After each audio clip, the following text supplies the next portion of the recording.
voy a decir un poco en náhuatl, luego lo voy a traducir.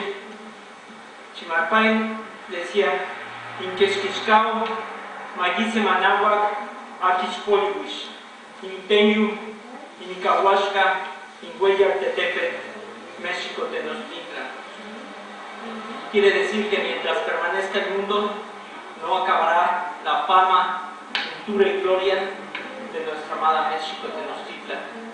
Otra de las enseñanzas que nos dejó por medio de sus poemas fue precisamente el Zahualcóyotl, que decía: Inetuanin el Zahualcóyotl, Seina Mikin Escayot, Icatlen Yashki, Amitlan Niteyotin, la Cuitlapan Naripan, Kenit Chihuahua Riloxi, Amana Seco Topali Tiguala, Tines Cayotitius Ochime, Tines Cayotitius Vulcami, Tines Cayotitius Mazahualis Tonal igual.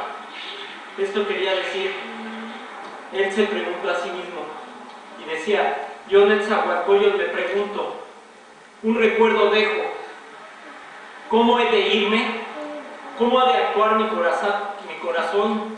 ¿O acaso en vano es que venimos a nacer sobre esta tierra?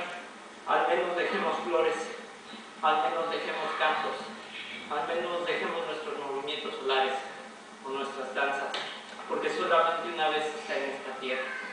Muchas gracias, Mexica.